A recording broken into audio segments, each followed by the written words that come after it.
el Perú también hay un índice de abortos que nos va a hablar esta Reina acerca de eso.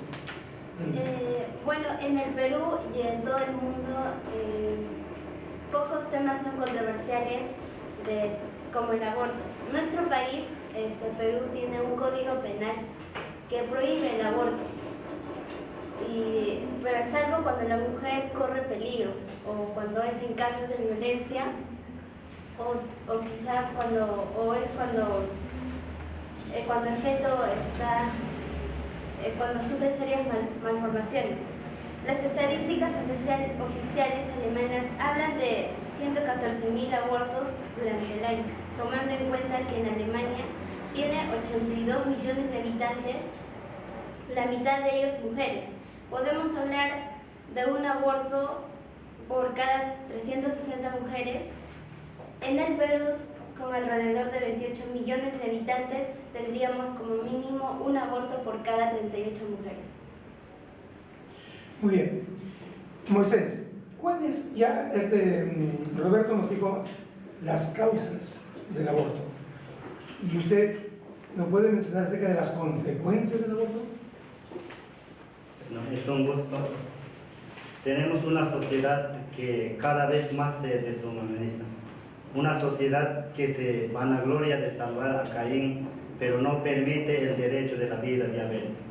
Frente a esta condición polémica que es acto de homicidio, la ética profesional de los médicos y su juramento al momento de ejercer su cargo es mantener el alto respeto por la vida humana, desde el momento de su concepción. Entonces, la labor profesional es hacer todo lo posible para salvar la vida. De lo contrario, cabe señalar que caerán en un incumplimiento de una ética profesional. En la Biblia menciona cuando los comadres mintieron por salvar la vida, en Éxodo 1:5. Así encontramos también el tema de aborto cuando Moisés dice a su suegro Jetro: en el tiempo que yo cuidé tus ovejas, ni uno abortó. En la sociedad vemos que el aborto primeramente afecta a la condición física. La salud producto del aborto afecta al sistema reproductor y la consecuencia hacia la esterilidad. Problemas psicosomáticos, esquizofrenia, todo esto va a traer recuerdos en la mente de un niño que se pudo haberse desarrollado en la sociedad. Gracias. Muy bien. Frente a este fenómeno social, ¿cuáles serían las propuestas del grupo? ¿Pueden mencionar alguna de ustedes? Nuestra propuesta es defender los derechos de los más débiles que no pueden defenderse por sí mismos. En vista que la humanidad se deshumaniza cada vez más, nuestra tarea como ministros de Dios es proteger la vida humana. Por ello, es muy importante hacer el mayor esfuerzo de poder disminuir el acto de aborto en la sociedad, porque es un homicidio y es un acto muy cruel. Debemos ofrecer charlas acerca de la natalidad como una alternativa para mantener informados sobre el cuidado del embarazo. La Iglesia no debe evadir las enseñanzas sobre este tema. Y también como pastores, nuestra tarea es aconsejar y orar por los gestantes para cuidar y proteger de cualquier anomalía del embarazo y pedir a Dios por un alumbramiento normal de los bebés. En conclusión, podríamos decir que ya la vida sí y al aborto no. Gracias.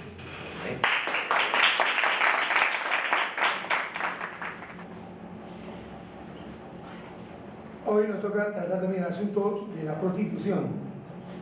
Este es otro fenómeno social que tiene mucha incidencia desde épocas antiguas en nuestra historia de la humanidad.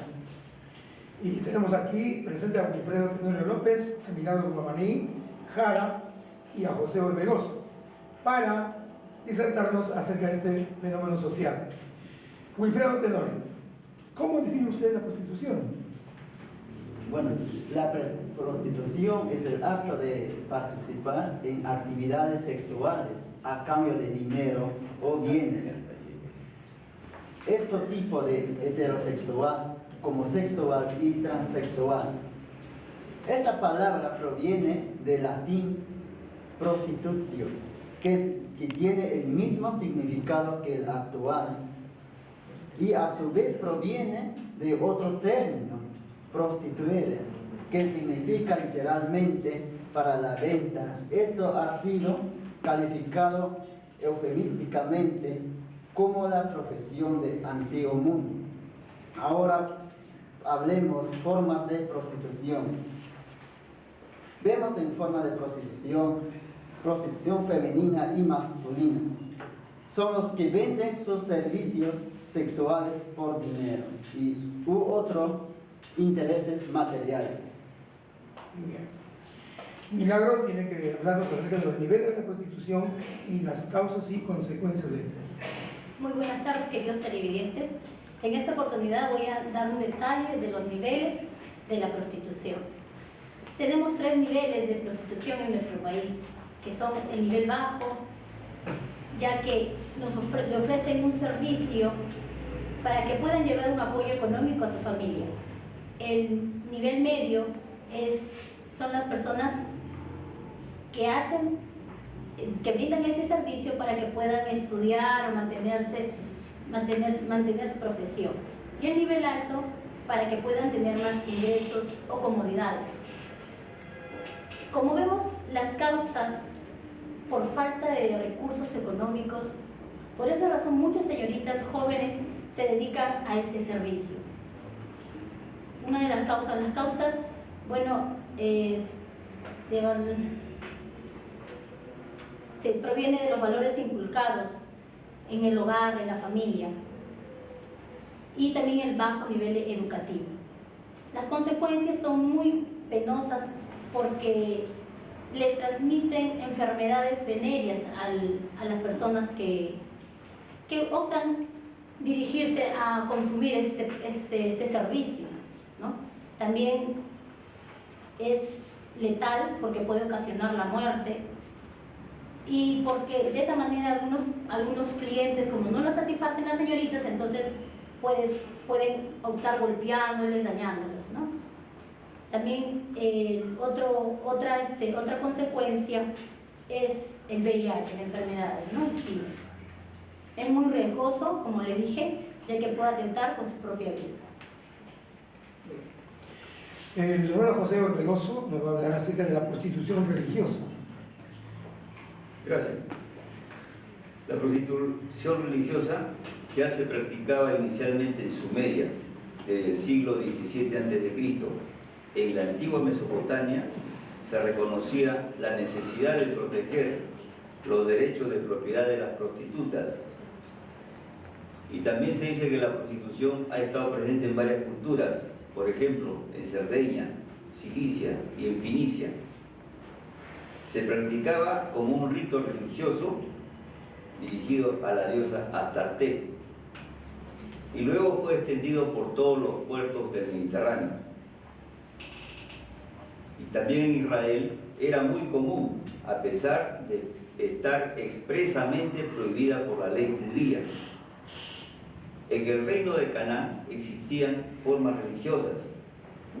También se ejercía en los templos por los hombres. Y en la historia bíblica de Tamar menciona a Tamar, la que nos proporciona una presentación en la sociedad donde ejerce su oficio al lado de una carretera esperando a los viajeros. En conclusión, el combatir la prostitución, que es un mal muy arraigado, exige una mayor atención y compromiso de la sociedad en su conjunto. ¿Cómo podemos colaborar nosotros? Podemos hacerlo empezando en nuestras familias, construyendo hogares con altos valores morales y con una sólida formación cristiana. Muchas gracias. Muchas gracias, hermanos. Ha sido el tema de la prostitución. presentada por nuestros hermanos.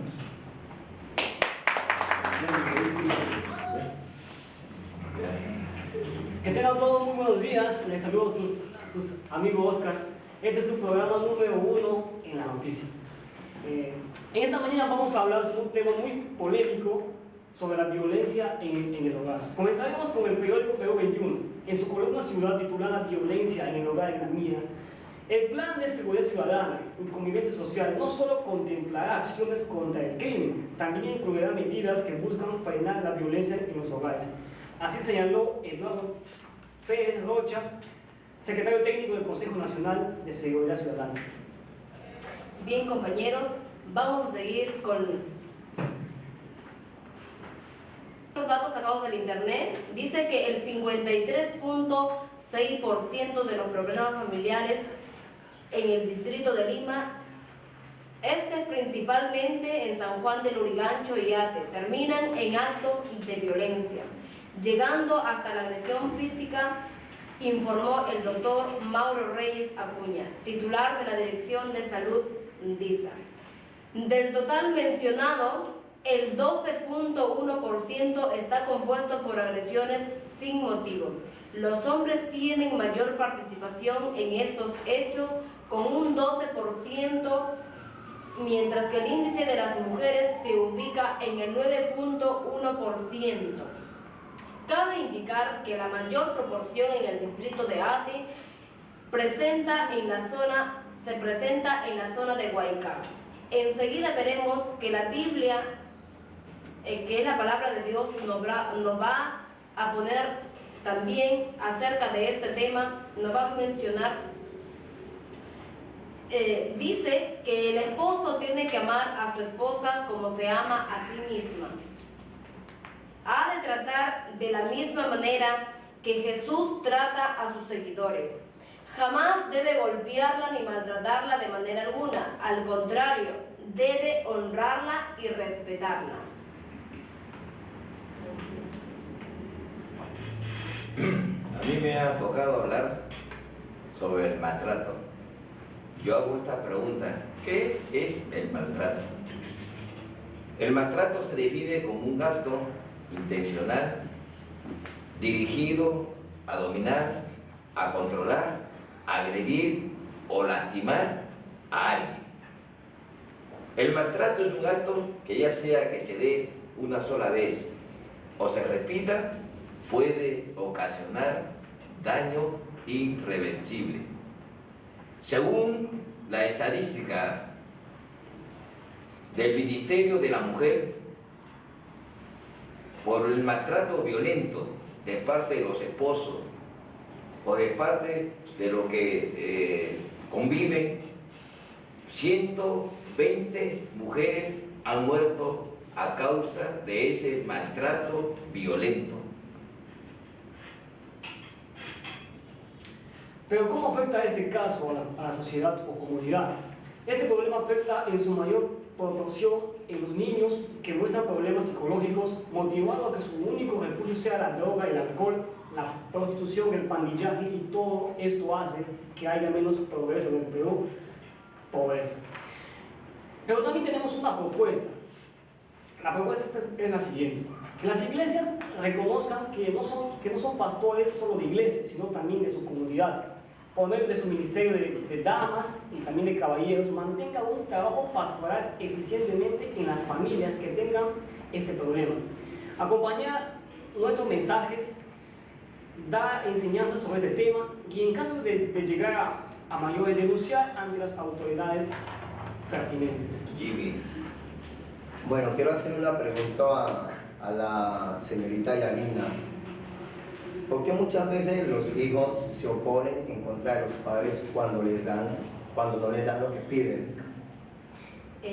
Es una etapa también donde los tiempos avanzan, los niños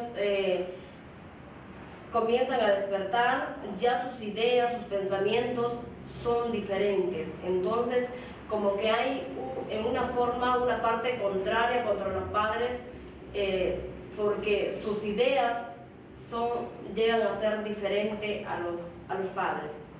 Son las ideas diferentes. ¿Y por qué hay muchos divorcios?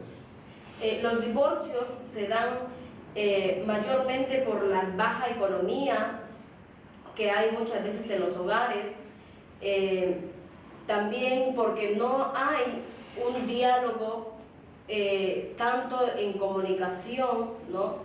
Vemos también que los divorcios mayormente se ocasionan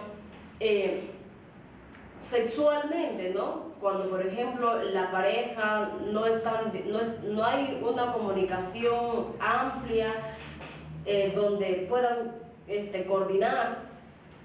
Es ahí donde muchas veces se encuentran los problemas, ¿no? Y no, por ejemplo, en el sexo, no llegan a tener una amplia coordinación, entonces por ahí también podemos ver que se ocasionan los divorcios.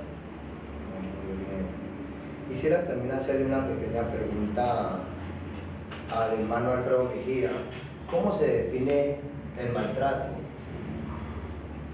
El maltrato, como lo acabo de expresar, es un acto violento, intencional, cuando es dirigido sobre otra persona con el propósito de dañar, con el propósito aún de quitar la vida. El maltrato, cuando ya se ha dejado, ¿no? ha tomado otro matiz, entonces sucede que eso se hace común dentro de la sociedad, se hace común dentro de la familia, se hace común dentro de una escuela, se hace común dentro de la misma comunidad. ¿Por qué?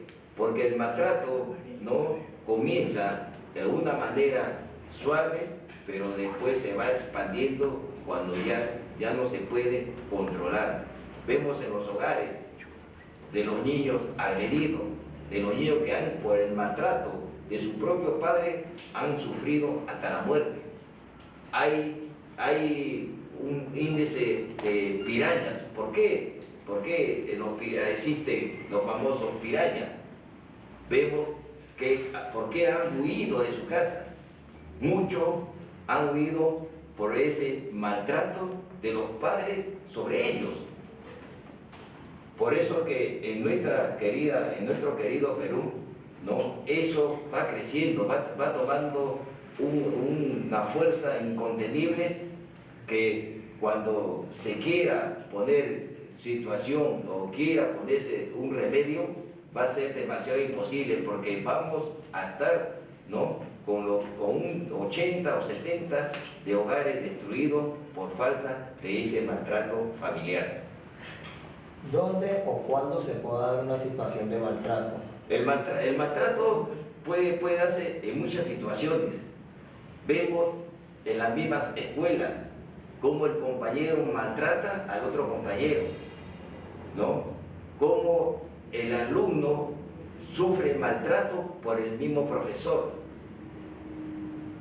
Vemos que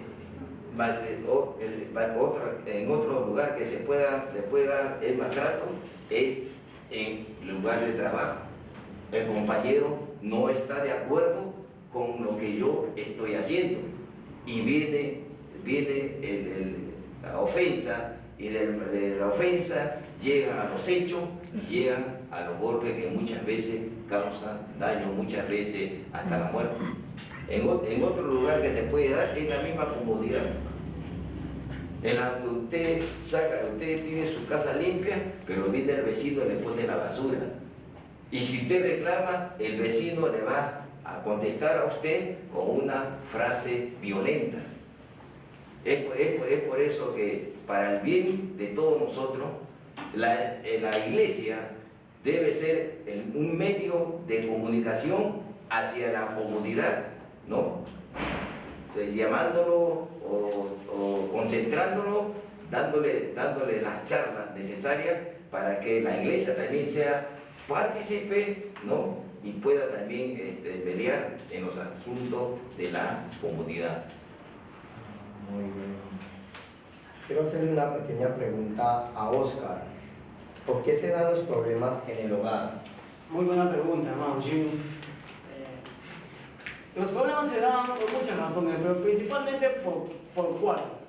Primer problema: falta de amor, la economía, la comunidad, la comunicación y también el quién manda más. Son cuatro factores muy fundamentales por los que se dan los problemas en una familia. Amén.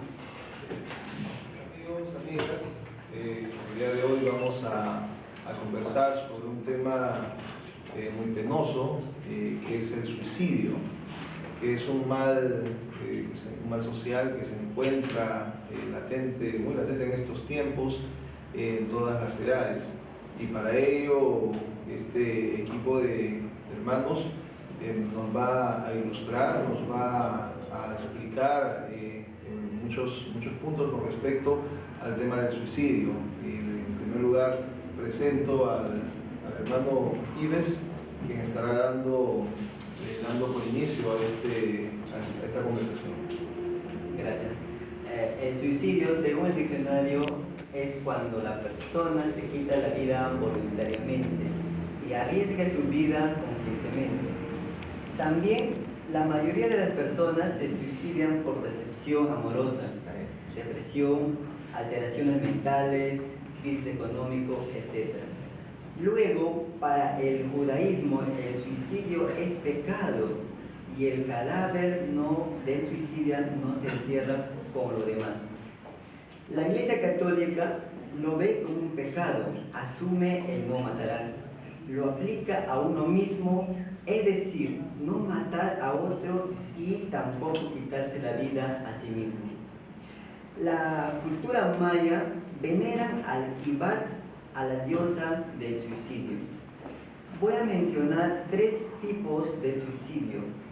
Como primer tipo tenemos suicidio egoísta. Esto se da en tipos de sociedades donde el individuo carece de integración social. Como segundo tipo también tenemos suicidio anómico, cuando el suicidia es por falta de regulación social. Lo más importante es el tercer tipo de suicidio altruista. Se mata por ella, es decir, ofrecer su vida por alguien ideal en honor a quien él o ella cree que se beneficiará con su muerte. A continuación voy a dar pase a mi compañera Elizabeth. Gracias, Ives. Siguiendo la exposición, el suicidio es todo acto de quitarse la vida voluntariamente. Los casos de suicidios en el mundo entero se dan por 2 problemas muy grandes. El primer problema es el psicológico y el segundo es el psiquiátrico. Los trastornos psiquiátricos pueden ser efecto de trastornos como la depresión, ansiedad, como el trastorno de pánico, el carácter bipolar, la esquizofrenia y todos los trastornos de depresión. La depresión, según los psicólogos, es el temperamento que presenta mayor riesgos en cuanto a un pensamiento suicida.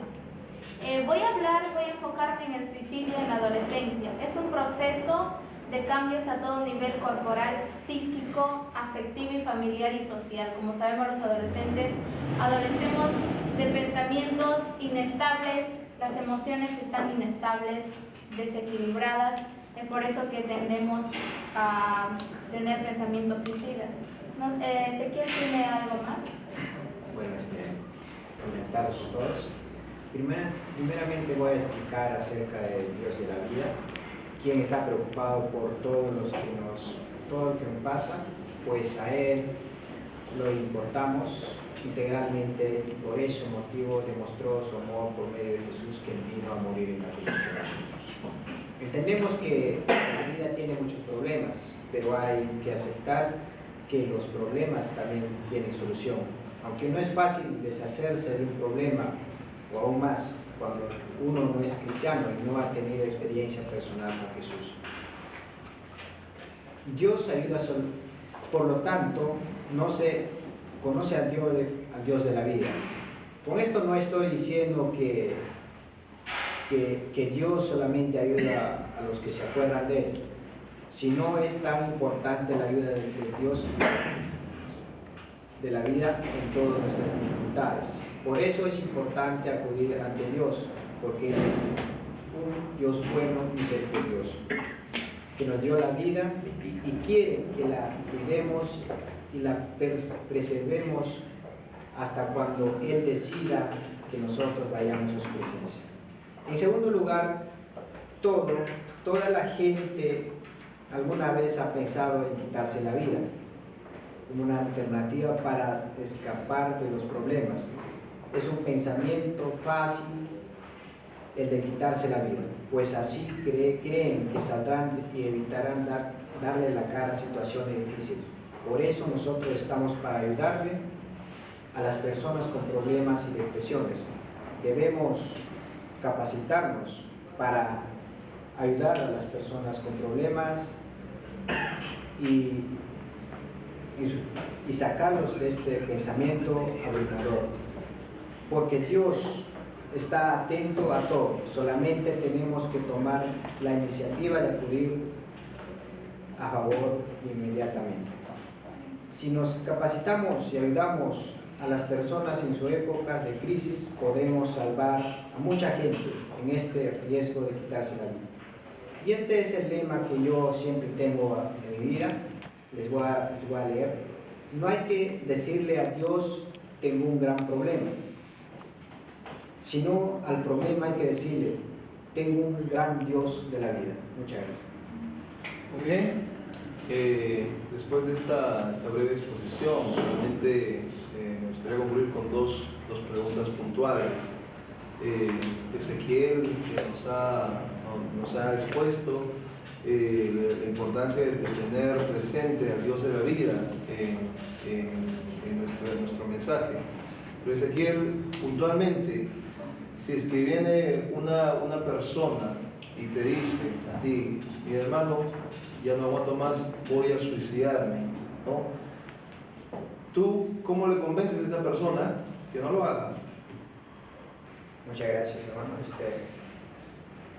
Primeramente lo haría conocer, como mencioné acá, al Dios de la vida, y por segunda lo diría que nosotros lo amamos de la iglesia y el Dios de la vida también lo ama mucho, y porque esa solución que él quiere tomar o ella no es una solución buena, ¿no? Y lo trataríamos de ayudar y demostrarle al Dios de la vida. Muy bien. Y por último, hermana Elizabeth, ¿cómo concluirías, cómo resumirías todo este tema del suicidio? Gracias, pastor. Como hemos visto, el suicidio es un tema muy abrumador. Y nosotros como cristianos y como agentes pastorales tenemos que estar atentos ante un próximo suicidio, ante un próximo pensamiento, porque las etapas del suicidio, comienza por pensamientos, luego va al querer y luego va al acto. Las capacidades pastorales nos van a permitir poder afrontar y poder descubrir. Estemos atentos y tengamos mucha comunicación con los miembros. En el caso de las familias, tengamos mucha comunicación, practiquemos y practiquen eso, porque el suicidio no es bueno, sino es algo que nosotros tenemos que estar atentos. Amén. Gracias por todo. Bueno, muchas gracias por su atención. Que Dios les bendiga.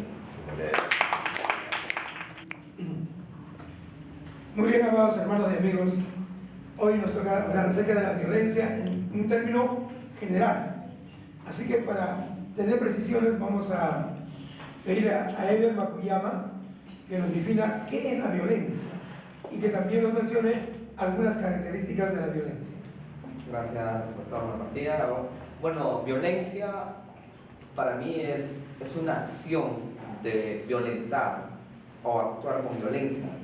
También se dice que violencia se puede acudir a personas o a cosas para poder vencer una resistencia. En otras palabras, es una resistencia. También diría que violencia es una acción violenta contra el modo natural de proceder de una persona o de un grupo. Y por último, violencia es también la acción de violar a una persona. Ever, ¿y qué dice la Biblia acerca de la violencia?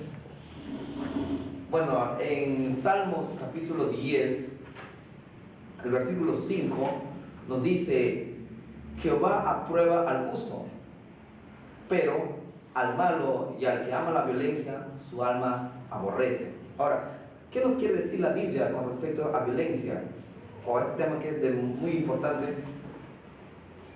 Muchos hemos perdido los valores éticos morales, tanto en la familia, en la sociedad y en lo que es el ámbito político.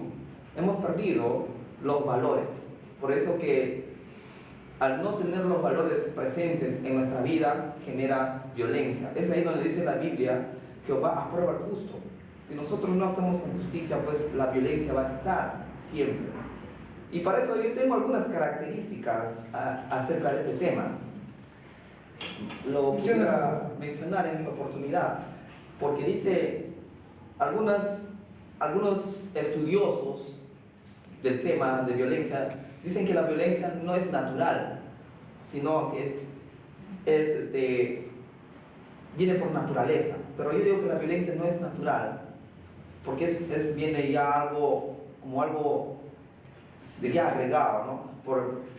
Como les mencionaba hace instantes, viene por un instinto, como le decía, por una acción.